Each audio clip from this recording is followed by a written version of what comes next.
Alors, depuis le mois de décembre, le Seigneur nous fait beaucoup de bien par les enseignements qu'il nous conduit à partager. Amen. Amen. En décembre, pendant le mois de 3 semaines de jeûne, il nous a dit d'étudier le livre de Luc, n'est-ce pas, l'évangile de Luc, où il s'est révélé comme le sauveur de tous les hommes. Jésus, le sauveur de tous les hommes. Quelle que soit notre situation, quelle que soit la situation dans laquelle nous nous trouvons, il est celui qui nous sauve. Amen. Et quand nous prions, lui, il nous sauve. Et après cela, il nous a conduits dans les épîtres de Jean. L'apôtre Jean, Saint Jean, 1 Jean, 2 Jean, 3 Jean, où il nous a enseigné que la chose la plus importante, c'est notre communion avec lui. Amen. Amen. Il nous a montré tout ce qui pouvait empêcher notre communion avec lui. Et il veut que nous soyons dans sa communion, dans sa communion. Et dans le mois d'abondance, il a renouvelé la communion de beaucoup de gens. Amen. Amen. Et aujourd'hui, maintenant, il nous demande de commencer un autre livre, l'épître de Jacques, et qui va nous prendre aussi plusieurs semaines. Et donc aujourd'hui, je vais juste faire l'introduction de ce livre. Amen. Amen. Donc, l'épître de Jacques, bon, on dit souvent, quand vous ouvrez le livre, on dit épître. En fait, le mot épître, c'est pour juste dire une lettre, n'est-ce pas? Une lettre qui est écrite. Et cette épître-là de Jacques fait partie d'un ensemble, d'un groupe d'épîtres qu'on appelle les épîtres générales. Ça va de, il y en a, bon, on peut dire 8 si on inclut Hébreu. Donc, Hébreu, Jacques, 1 et 2 Pierre, ensuite 1, 2 et 3 Jean. Donc, 8 au total. En fait, la particularité de ces épîtres-là, c'est que ce n'est pas adressé à une communauté en particulier. Comme par exemple, Paul pouvait écrire à l'église d'Éphèse, à l'église de Corinthe, à l'église de Thessalonique, etc. Ça, c'est des épîtres qui sont écrits à des chrétiens en général dans leur ensemble. Amen. Ce n'est pas écrit à une communauté particulière. Et ces épîtres-là ont pour objet d'encourager les croyants dans la persévérance dans la foi en Jésus. Et c'est aussi des épîtres qui sont écrites comme un complément aux enseignements de l'apôtre Paul. Vous savez que les 3 quarts des livres du Nouveau Testament, c'est l'apôtre Paul qui les a écrits. Et donc, il a écrit pratiquement 14 épîtres à lui seul. Et donc, le Seigneur, dans sa sagesse, il a suscité d'autres auteurs comme Jacques, comme Pierre, comme Jean, pour écrire, n'est-ce pas? Même si ce n'est pas des épîtres de doctrine, c'est-à-dire de grands enseignements théologiques, mais c'est au moins un aspect pratique de la vie. Donc, chaque épître met un accent particulier sur, vient compléter en fait ce que le grand apôtre a écrit. Amen. Ce que l'apôtre Paul a écrit, comme il a expliqué la justification par la foi, la sanctification, toutes ces choses qu'il a énumérées, le salut, parce que la croix, etc. Il a expliqué la croix de Christ, il a expliqué la foi en Jésus, ce que c'est, il a développé cette théorie. Mais ces auteurs-là aussi, dans ces épîtres générales, dans ces 8 épîtres générales, donnent des aspects pratiques qui viennent compléter ce que Paul a écrit. Amen. Amen. Et donc, l'apôtre Jean, donc l'épître de Jean, on va voir le premier point. Donc, qui est l'auteur de cette épître? Donc, regardez au verset 1. Il dit Jacques, serviteur de Dieu et du Seigneur Jésus-Christ, aux 12 apôtres, aux 12 tribus, pardon, qui sont dans la dispersion, salut. Donc, alors, et qui, c'est quel Jacques précisément? Bon, dans le Nouveau Testament, il y a plusieurs personnes qui portent ce nom. Vous vous souvenez de Jacques, les 2 fils de Zébédée, Jacques et puis Jean. Jean, évidemment, qu'on a étudié les épîtres, là, lui qui a écrit l'évangile de Jean et les 3 épîtres qu'on a étudié dernièrement, son frère. Donc, ils sont les enfants de Zébédée. Ça, c'est le premier Jacques. Mais ce Jacques-là, c'est lui qui a été tué par Hérode. Vous vous souvenez, dans Actes chapitre 12. Voilà, c'est celui-là que Hérode Antipas a décapité. Acte 12, là, il l'a tué. Et il voulait tuer Pierre. Mais quand l'église est réveillée en prière, Dieu a envoyé son ange pour délivrer Pierre. Donc il a été tué. Ce n'est pas lui qui a écrit cette épître. Ensuite, il y a un deuxième Jacques, qui est Jacques, fils d'Alphée. C'est dans Matthieu 10, verset 3, vous trouvez. Lui, vraiment, on ne connaît pas un rôle particulier qu'il a joué. Le seul endroit où on l'a vu dans le Nouveau Testament, c'est quand on le citait parmi les 12 apôtres, on l'a cité. On dit Jacques, fils d'Alphée, mais on ne connaît pas vraiment ce qu'il a fait en particulier. Et l'autre Jacques, dont il nous a parlé, on peut lire dans Marc chapitre 6, verset 3. Marc 6, verset 3. Quelqu'un peut nous lire, s'il vous plaît. Marc 6, verset 3.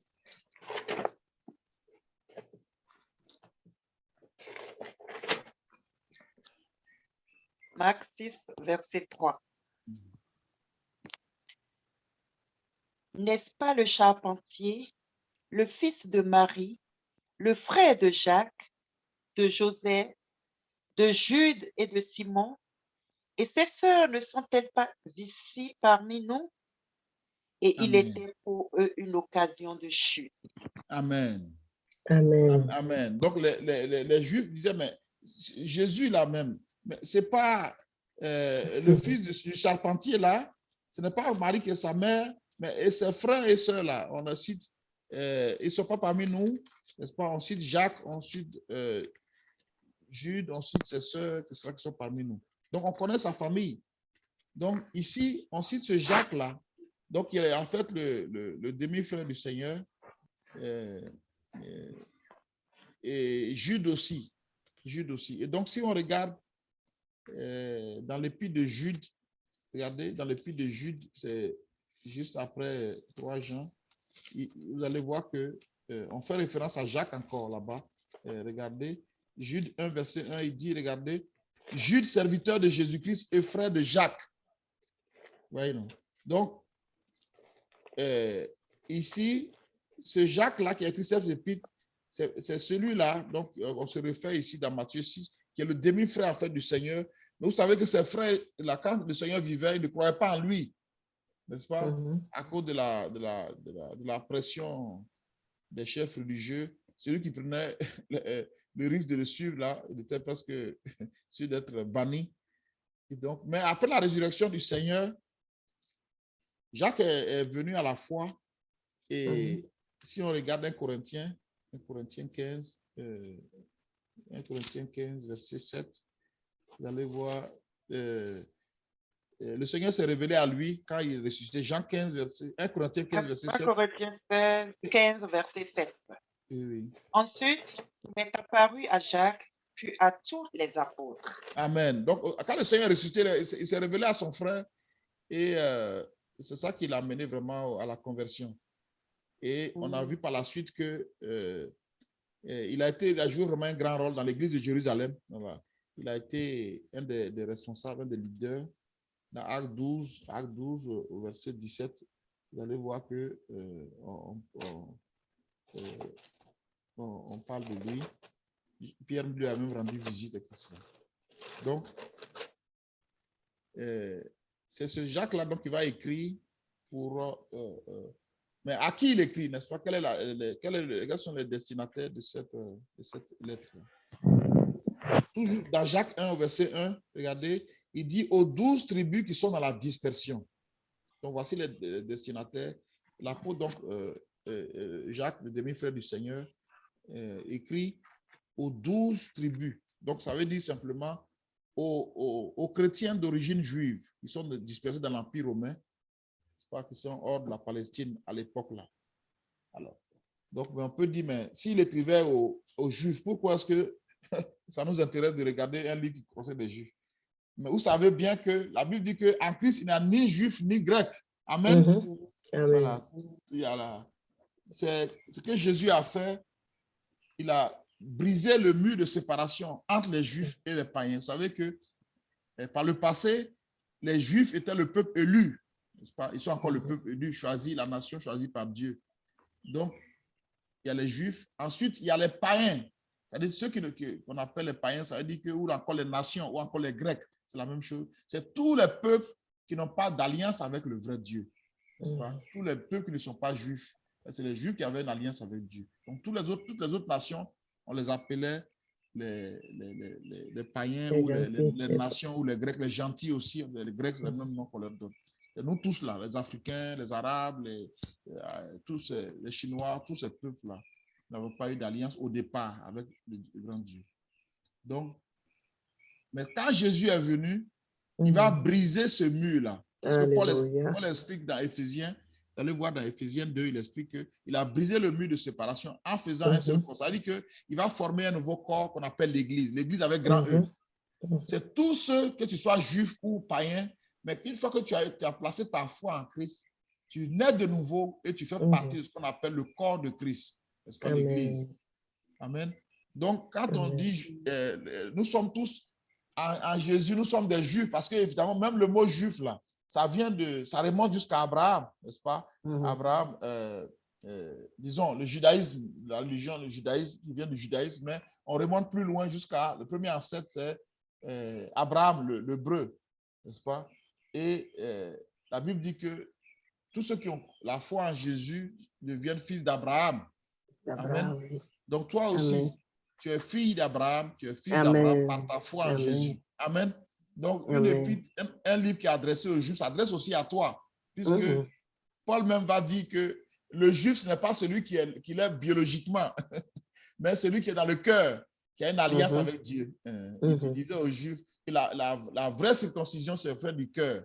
Les Juifs avaient une alliance matérialisée par la circoncision dans leur chair, mais Paul va plus loin en disant non, que le vrai Juif, la vraie circoncision, c'est celle du cœur, le cœur transformé par Jésus, par le Saint-Esprit. Amen.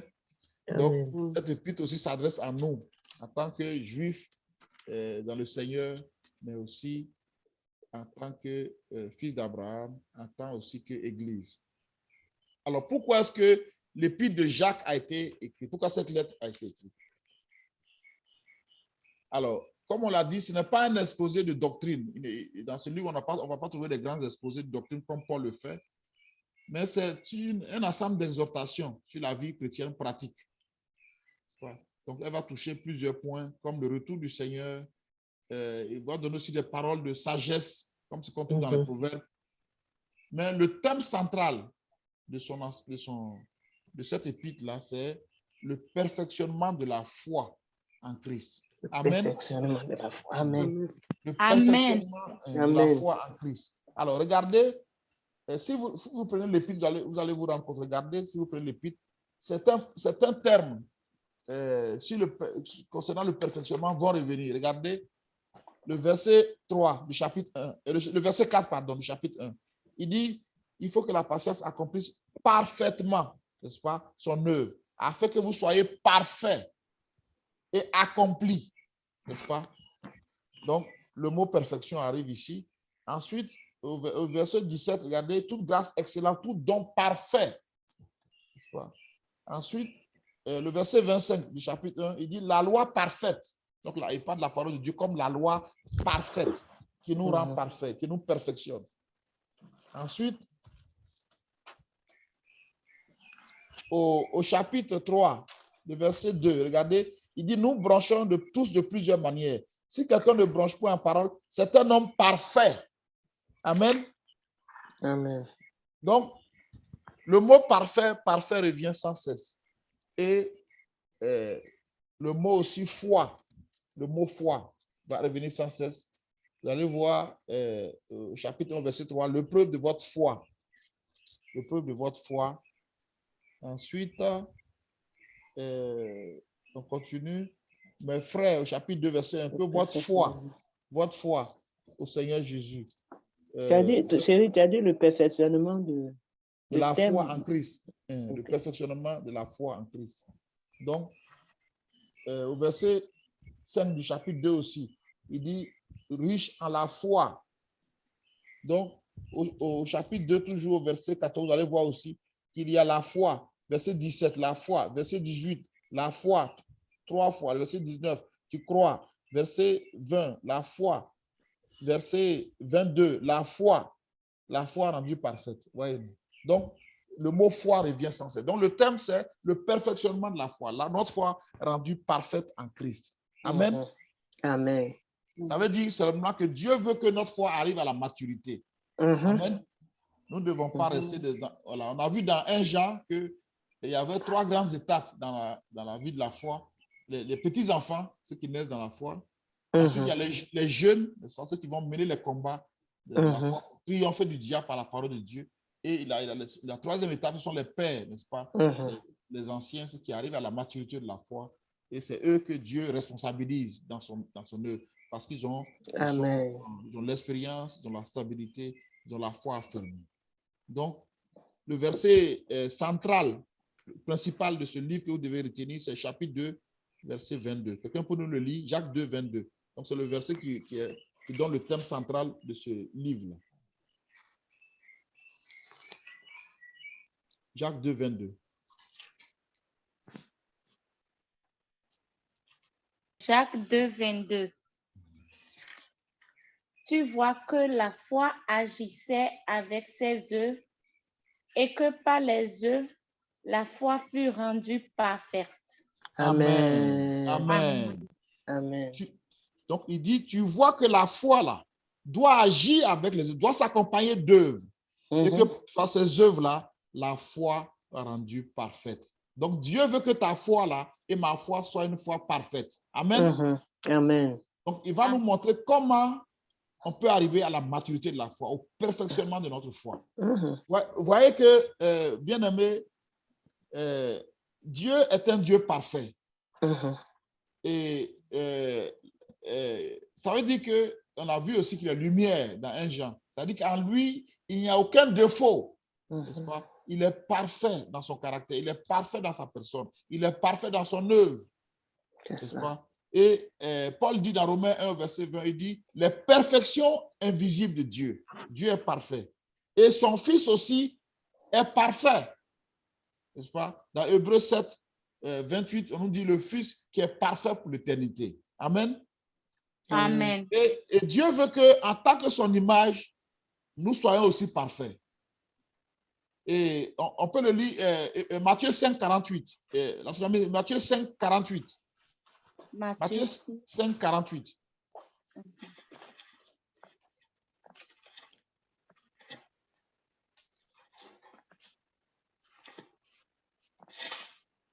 Matthieu 5, verset 48.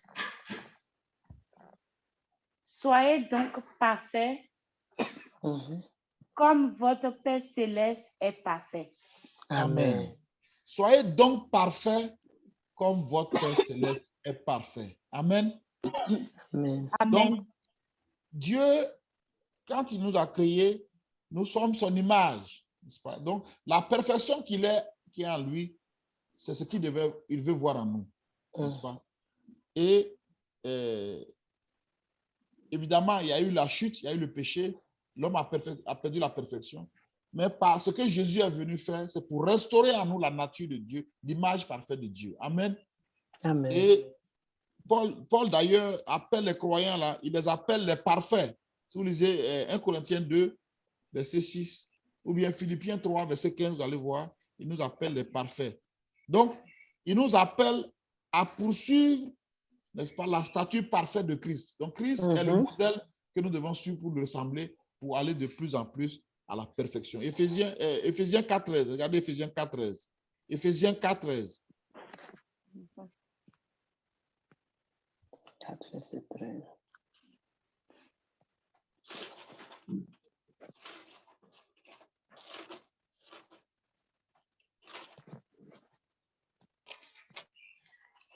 Éphésiens 4, 13.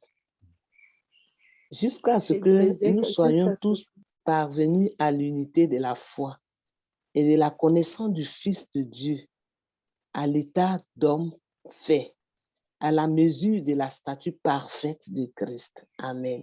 Amen. Amen. Donc, ce qu'il veut là, c'est que nous progressons, nous poursuivons, nous allons de progrès en progrès, pour aller de plus en plus à la perfection. C'est ça, Hébreux 6, 1 verset dit, tendons à ce qui est parfait. Amen.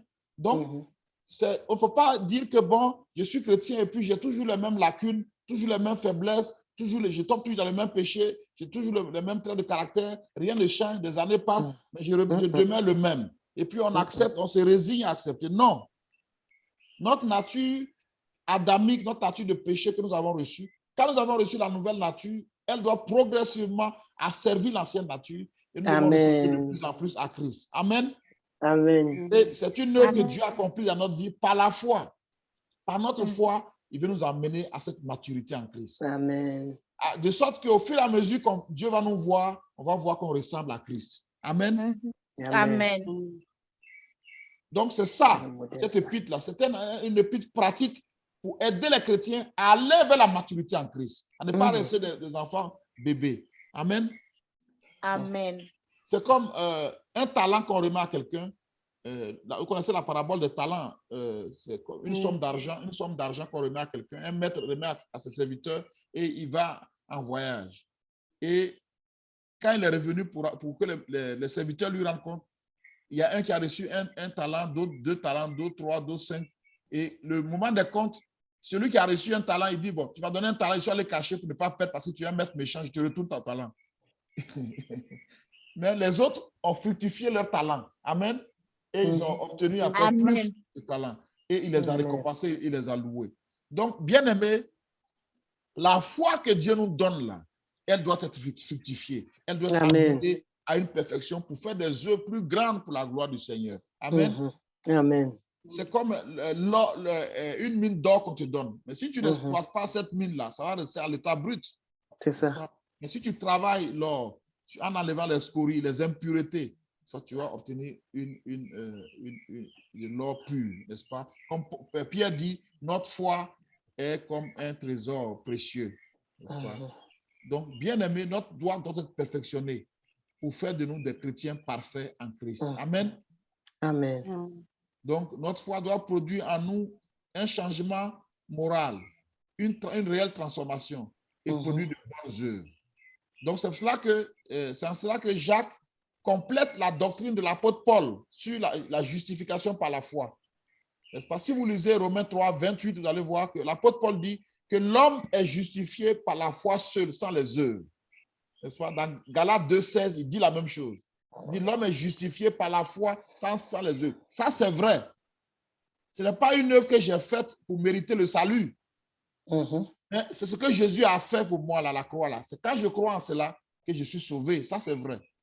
Mais l'apôtre Jacques vient aussi compléter, vous savez comment la sagesse du Saint-Esprit. Parce que si on se réfère uniquement à ce que Paul a dit, on dit, mais moi, je suis sauvé, je n'ai rien à faire, je suis sauvé, je vais au ciel.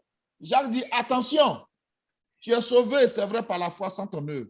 Mais ta foi doit produire de bonnes œuvres. Amen. Amen. Amen. Donc, vous voyez, ça fait l'équilibre. Parce que la parole de Dieu doit t'équilibrer. Paul dit, tu es sauvé par la foi sans les œuvres. D'accord, on est tous d'accord. Romains 3, 28. Mais Jacques aussi dit, dans Jacques chapitre 2, le verset 14, le verset 24, il dit, vous voyez que l'homme est justifié par les œuvres et non par la foi seulement. Amen. Amen. Donc, c'est vrai, tu dis tu as la foi en Jésus, c'est vrai, tu es sauvé. Mais cette fois-là, on doit voir les œuvres que tu produis dans ta vie. Amen.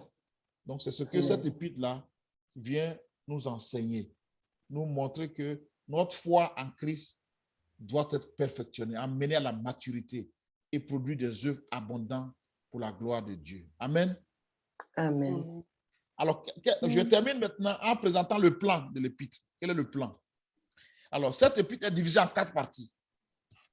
La première partie, c'est ce qu'on appelle l'épreuve de la foi. Donc, ça, c'est chapitre 1, verset 1 à verset 27. Amen.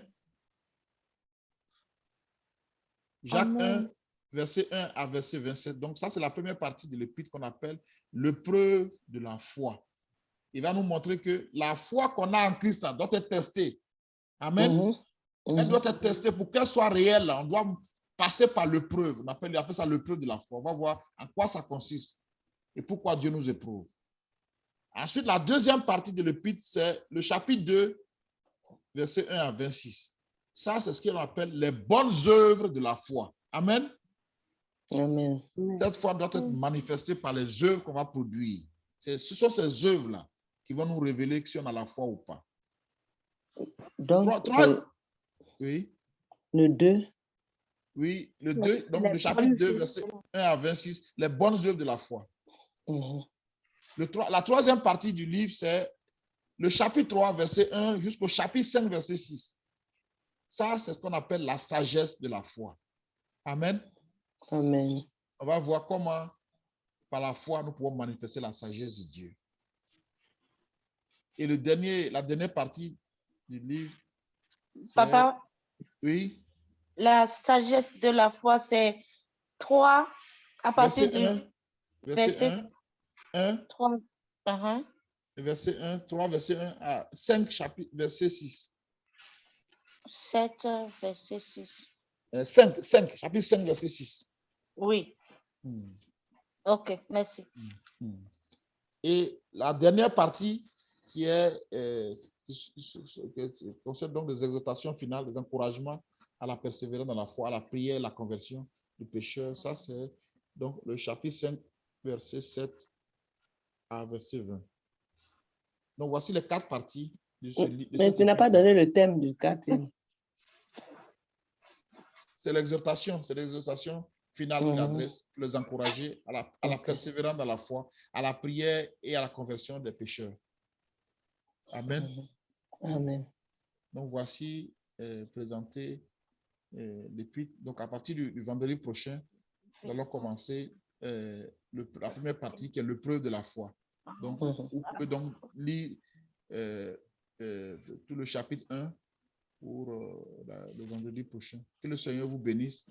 Et si vous avez des questions, on peut répondre. Ou si ce sera à la suite aussi, on peut répondre. Amen.